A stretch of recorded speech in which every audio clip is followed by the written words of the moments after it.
Thank you to Embark Studios for sponsoring today's video. This is Riven Tides, Arcgrader's 6th map, which is out right now as part of the Riven Tides update. You can click the link in the description to learn more. Embark gave me access to a pre-release version of Riven Tides, so bear in mind it might be a little different to the public one you can play today. Riven Tides is a new map located just south of Buried City on the coastline of the Rust Belt.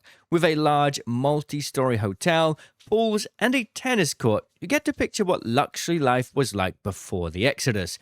But past the dried riverbed laying in the center of the map, you get a completely different story. A glimpse into the hard, gritty industrial lifestyle that the everyday worker endured to push the Exodus forward.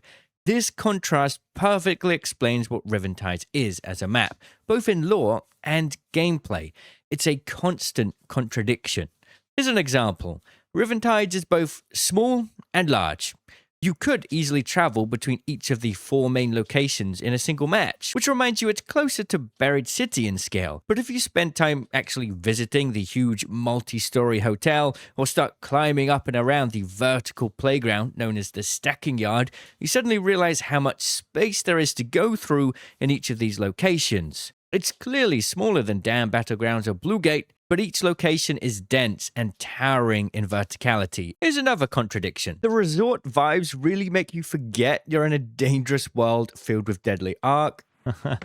Okay, the sliding was working as great. But then sometimes you'll climb over a hill and suddenly have an army of flying arc on you, or walk into a room and get jump scared by a shredder, or go behind the hotel and you've got a vaporizer on you. Yeah, the vaporizers have been let out into the wild as part of this update, so you're going to need to be careful out there. Now all of the action of Riven Tides builds to a crescendo halfway through the match when a new arc threat, the turbine, drops in.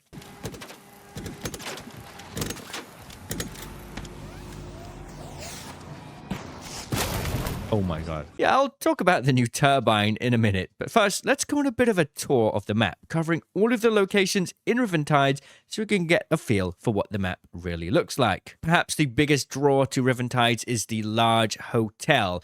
It's a multi-story building with all of the floors explorable and lootable, of course, and some key rooms in here to get your hands on if you manage to find the new keys. There's a restaurant area, there's the rooftop, and each of the floors has balconies that you can get in and out of to parkour around. This is going to be a really good loot-dense spot to go and get a bunch of loot, I'm sure, and it's definitely going to draw a lot of players. But unlike, say, the apartment buildings on the edge of Dam Battlegrounds or Grandioso apartments in Buried City, this is quite a large building with many floors. It's got enough space to support quite a few players at once, I'll be honest. On the outside, you've got the pool, which we showed a little bit earlier, and the tennis court. If you take a good look around the hotel building, you really get a glimpse of just how large this place is. It's not just that the building is a behemoth itself, but all of the surrounding areas make this a really large location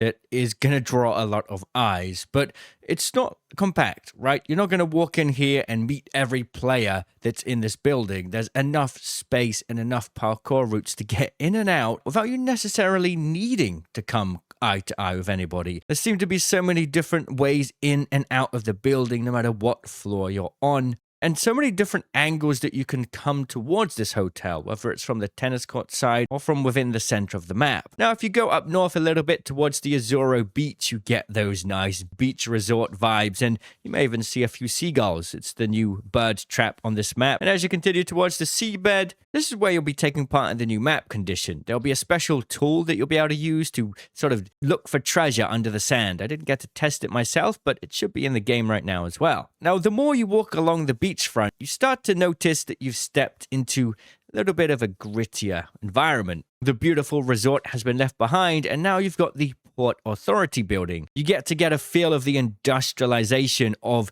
the Rust Belt. Whilst the rich and luxurious were ready to go on the Exodus, the everyday person had to work in these environments to push forward the Exodus, and the industrialized exteriors and dimly lit interiors give you a real feel for what those working conditions might have been like. And there's shredders, of course, and turrets, and the typical thing you would find in this place, and more key rooms. The Port Authority building is the perfect example of what I mean when Riventides feels both small and large. This could have easily just been some decorative part of the map, some scenery that you walk past, but the interior is really quite grand. There's so many different floors and levels and different rooms, and even little parkour spots that connect the areas together. What you'll find with the locations on Riventides is, from first glance, you don't really know what to expect, and then you go delve deep into these places and you realize there's quite a lot more there than you'd first think. And continuing along the beach, you get Wave Breaker, and both sides of it, you got these really nice sort of beachy vibes here. And this is sort of a pretty exposed area where you're going to come across a lot of Ark. You know, one game there was a Bombardier here,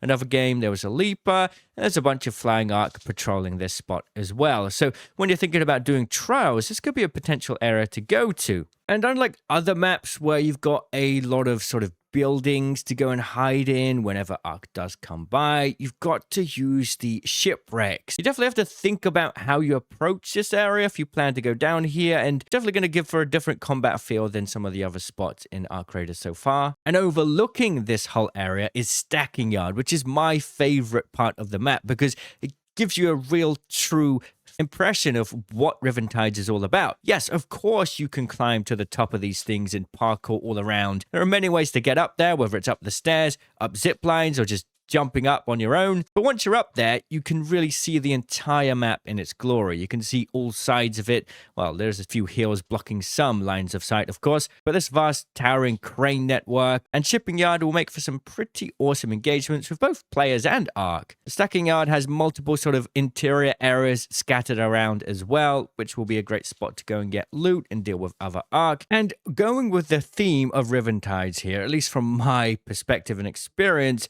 going to Stacking Yard, it's not just a bunch of cranes that you can climb on top of. All of the shipping crates have been placed to create this sort of 3D maze that you can climb around and find loot in little nooks and crannies. It's just like a jungle gym for Ark Raiders parkour. It's pretty cool. And then on the north outskirts of the map, we've got the transfer depot and weighing checkpoint. Both of these are sort of just these lower tier areas. You know, there'll be the couple bits of loot here and there, but they're not the draw of the map. Just like most Ark Raiders maps, there are always those little towns or spots out on the exterior, and this is one of those. Following on from there, though, you've got the customs house, which is another larger point of interest, and it's quite interesting. You go into this tunnel into the underground and then can zip right on top. Once again, you get a feel for this abandoned, industrialized zone, and the typical sort of dimly lit, spooky corridors are exactly what you'll find, and a lot of climbing to get to the top as well, which is pretty awesome. And the devs have done a good job of adding what would otherwise be just a bit of an empty space into this vertical playhouse. I didn't get the full chance to really go in and out of all of these areas, so I'm not sure how complex it is, but considering it starts underground and makes its way all of the way to the top of these towers, it seems pretty complex, and I can't wait to explore it more myself. The dried riverbed sort of splits the map in two in some sense, and it's a very vulnerable area if you're going down here without preparing, but it's a good spot to pick up some nature. You know, you got moss, mushrooms, great mullein, all that good stuff. And then how can we forget the turbine? So the turbine can drop later on in the match, which gives everybody something to look forward to in the middle of the match, which is definitely unique to Ark Raiders. We haven't had anything like that yet. And at first glance, it kind of looks like an assessor or a probe or something, but yeah, this is an Ark that will hurt you if you decide to mess with it. You'd probably want to come in prepared with a squad to deal with this, or at least get geared up before you go in and take this out. It is a new large Ark added to Ark Raiders, and it's bigger than the Bastion and Bombardier, but smaller than the Queen and Matriarch. I didn't know what this thing was when I first saw it, and it zaps you hard, so go and get some experience with it before you go guns blazing and try and figure out how this thing works, because it's very unique. It's nothing like we've seen before. Like, it's not a big crab Ark. It's not a traditional flying Ark. It's different. And it's definitely going to take a little bit of time to figure out the best strategy to bring this down. But with deadlines, wolf packs, and other heavy arc armor penetration weapons at our disposal, I'm sure we can figure it out. I'm certainly quite excited to delve into this one myself. The turbine, the new map Riven Tides, and the new map condition is available in our creators right now, so click the link in the description to learn more, and thanks again to Embark for sponsoring today's video. I'll see you in the comments. Cheerio!